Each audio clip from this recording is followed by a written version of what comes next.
Saya ingin membahas mengenai mengapa orang bisa depresi. Kalau kita tahu ilmu ini, kita lebih bisa mencegah. Kalau sudah terjadi depresi, hanya bisa dibantu dengan terapi yang intensif, pendampingan. Nggak ada depresi yang cuma 1-2 kali terapi sembuh, nggak ada. Butuh pendampingan. Didampingi sekian bulan oleh yang bisa memberikan terapi. Jadi sebaiknya saya beritahu ilmu mencegahnya saja. Kita nggak boleh sok kuat, aku mah kuat, jauhlah dari depresi, jangan. Mendingan kita belajar mencegahnya. Kadang karena ketidaktahuan tentang suatu ilmu, kita bisa terperosok pada hal yang nggak perlu. Faktor pertama yang bisa membuat orang depresi adalah dia tidak menjaga ritme jiwanya. Kerja terus, nggak ada jeda. Dia kalau sekali istirahat dirapel, tunggu nanti malam aja biar sekalian tidur. Istirahat badan mungkin oke lah, Anda sudah terlatih kerja, fisikmu kuat. Fisik Anda kuat, Anda tidak perlu jeda-jeda yang di pertengahan, di pagi, siang, sore. Tubuh mungkin bisa dirapel istirahatnya, biar nanti aja istirahatnya. Tapi kalau otak itu nggak boleh dirapel rehatnya. Kalau kita masih muda sih ya kerja gitu. Pagi sampai sore otak nggak istirahat, mungkin masih mampu karena otak kan itu masih buka bungkus tuh. Kalau udah umur 30-an, Anda coba-coba otak dipanasin terus, nggak dikasih kalem, nggak dikasih dingin, nggak dikasih jeda. Kenapa saya bahas otak? Karena jiwa manusia tuh ada di otak. Ada yang namanya temporal lobe, lobus temporal di otak. Banyak orang kan mengira jiwa hati manusia ada di dada. Dada kalau kita bedah adanya paru-paru, jantung, tulang rusuk. Nggak ada emosi manusia di situ. Emosi manusia ada di otak, di temporal lobe, lobus temporal. Makanya emosi itu hanya sementara. Karena rumah tempat menyimpan emosi saja namanya temporal lobe, lobus temporal. Ini ilmu ya, yang benar emosi manusia itu ada di otak, bukan di dada. Tapi kok aku kalau sakit hati nyeri di dada, itu simptom psikosomatiknya, gejalanya. Karena ada orang ketika lagi sakit hati dia nyeri di pundak. Ada orang ketika sakit hati dia sakit di perut. Apakah jiwanya ada di lambung? Kan bukan. Ada orang ketika sakit hati lagi tertekan, kulitnya merah-merah, eksim gitu, kayak alergi. Nah orang pikir alergi makanan, padahal enggak, itu karena stres. Ada juga yang karena alergi makanan, tapi ada juga karena stres. Nah orang yang kalau lagi terluka batinnya, lagi tertekan, terus dia mengalami ruam-ruam merah di kulit, apakah berarti emosi ada di kulit? Kan bukan, itu gejalanya, simptom psikosomatiknya, gejala psikosomatiknya. Nah kembali ke poin kita bahwa kita tuh harus menjeda. Apalagi Anda di kerjaan-kerjaan yang berisiko berpikirnya terus-menerus ya, yang risiko tinggi. Karena gini, yang bikin orang depresi itu ketika terjadi ketidakseimbangan hormonal. Endorfin sudah mulai drop. Endorfin kan hormon kebahagiaan. Nanti pengaruh ke hormon serotonin yang mengatur mood. Endorfin itu hormon utama, hormon kebahagiaan. Ketika hormon kebahagiaan terganggu, anak-anaknya ikutan kena. Serotonin, melatonin. Melatonin itu yang bikin kita ngantuk. Makanya ada orang depresi yang nggak bisa tidur. Tapi ada juga orang depresi yang tidurnya hypersomnia namanya. Nggak mutlak ya. Jadi menjaga otak biar ada jeda. Sesekali Anda kerja siap 3 jam, 4 jam, relax sebentar, denger musik kesukaan, atau jeda aja nggak ngapa-ngapain. Do nothing, think nothing. Think nothing, nggak mikirin apa-apa, relax saja, santai-santai gitu, nggak usah mikir apa-apa. Itu juga jeda, 5 menit cukup kok setiap 3 jam. Jangan kerja terus. Apalagi malam yang sudah saatnya Anda relax, Anda mikir yang berat-berat itu nggak boleh.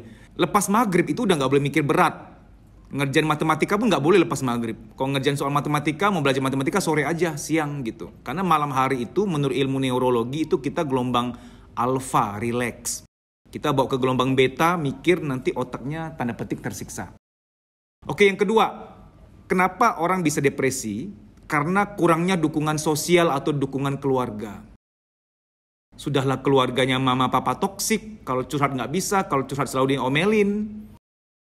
Teman-teman juga suka melabel, kebun binatang, suka melabel dia dengan kata-kata nggak pantas gitu. Sekali dapat kekasih juga kekasihnya mungkin berkhianat. Jadi dia kayak udah nggak ada pegangan, gue nggak punya siapa-siapa nih. Makanya wahai orang tua, Anda adalah rumah dari anak Anda. Orang tua adalah wakil dari Tuhan. Orang kalau masih merasa dia punya seseorang, dia nggak mungkin depresi sih. Karena dia masih ada tempat untuk lari ke sana. Gue lagi ada masalah ini, curhat dong gitu. Makanya wahai orang tua, kalau anakmu curhat, sedari dini anakmu curhat, Anda tolong mendengarkan saja. Tahan mulut Anda untuk berkomentar. Walaupun bibir Anda pengen ngomong, makanya kamu sih pengen ngomong gitu tuh, tapi ditahan gitu. Dengerin aja. Menasihati anak sebaiknya jeda. Besoknya baru diomongin. Ma, aku udah curhat, gimana pendapat mama? Ya udah mama dengerin aja dulu ya, makasih sudah mau curhat. Besok aja papa atau mama komentari. Yang penting kamu sudah cerita, udah lega ya. Karena kadang orang cerita tuh hanya untuk didengerin, gak untuk terima nasihat gitu. Setiap kali dicerita Anda selalu komentari, Anda selalu nasihatin, lama-lama males gitu loh. Karena setiap kita tuh punya kebutuhan untuk ngomong doang, gak mau denger. Ada tuh kebutuhan itu tuh, kita gak bisa pungkiri. Gue cuma pengen ngomong doang, lu tahu gak sih gitu.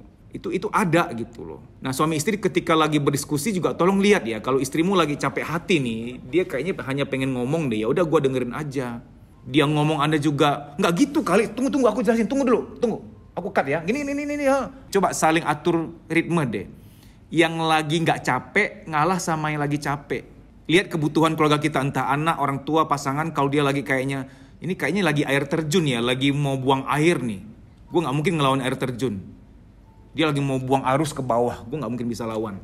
Jadi support system tuh butuh. Bagi Anda yang merasa sekarang bahwa iya orang tuaku toksik, nggak pernah bisa untuk curhat. Teman-temanku juga, aku curhat malah ember. Aku ngomong ke dia hanya waktu seminggu sampai Papua pun tahu, nyebar kemana-mana. Maka Anda tetap harus cari seseorang sih, yang mau nggak mau ke profesional, yang memang dia kerjaannya untuk jadi tong sampah. Support system tuh penting. Yang ketiga, orang bisa depresi adalah karena tanpa dia sadari di alam bawah sadarnya, dia terlalu fokus pada hasil bukan proses. Ini juga hasil didikan yang salah dari orang tua. Orang tua tuh dalam memuji anak sering salah. Hebat anak mami pinter.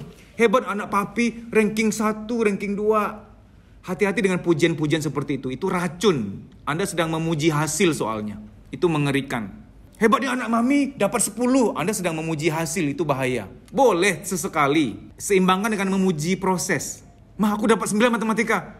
Oh keren ya, itu karena kamu belajar. Karena kamu rajin. Mama sering lihat kamu latihan, ngerjain soal. Itu gara-gara itu. Terima kasih anak sudah berjuang. Nah itu, Anda memuji proses. Kapan-kapan ketika dia dewasa dalam pekerjaan atau apapun lah kehidupan dia dalam soal pencapaian atau soal progres. Dia hasilnya buruk, dia nggak akan putus asa ketika hasilnya tidak sesuai harapan.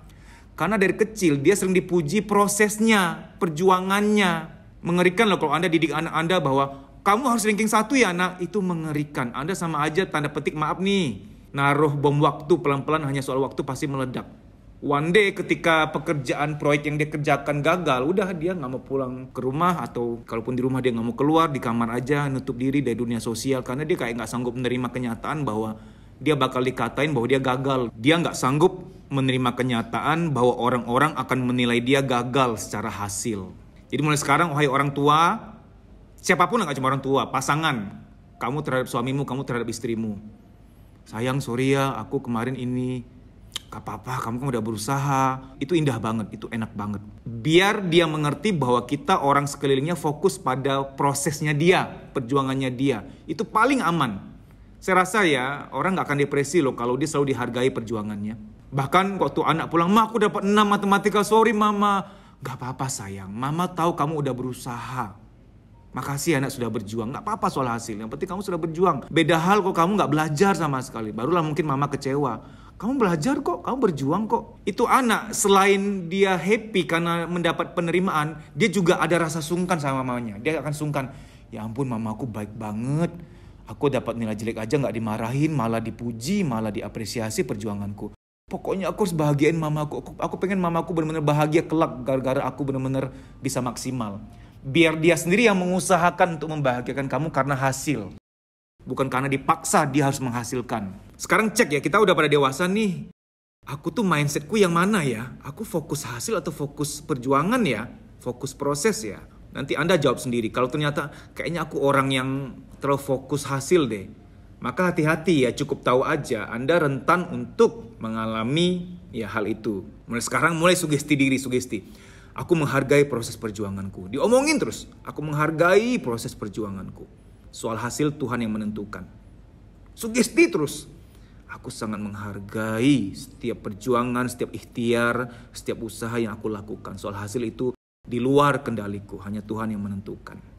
Diomongin terus, karena untuk mendoktrin ulang, siapa tahu waktu kecil mama papamu selalu memuji kamu akan hasil gitu. Jadi 3 hal tadi ya, tolong dijaga supaya kita mencegah. Bagi kamu yang udah melek psikologi, yang merasa bahwa terapi psikologi itu penting, follow Instagram saya @dedisusanto_pj_official. Di story itu ada jadwal training. Ikuti training itu biar kamu lega, biar kamu plong. Namun ketika kamu lihat jadwal training, ternyata kamu berada di kota yang nggak ada di jadwal, kamu bisa ikut program training pribadi dengan saya, nanti via telepon. Nah, cara daftarnya gimana? Kamu harus DM ke Instagram Kuliah Psikologi. Ini ada di layar, kamu tinggal DM ke sana, nanti akan diberitahu prosedurnya untuk training pribadi via telepon. Kamu di terapi sekarang, kamulah yang merasakan manfaatnya, lebih lega, kerja, kuliah juga lebih enak, badan lebih sehat, tidur lebih nyenyak, kreativitas muncul, produktif lagi.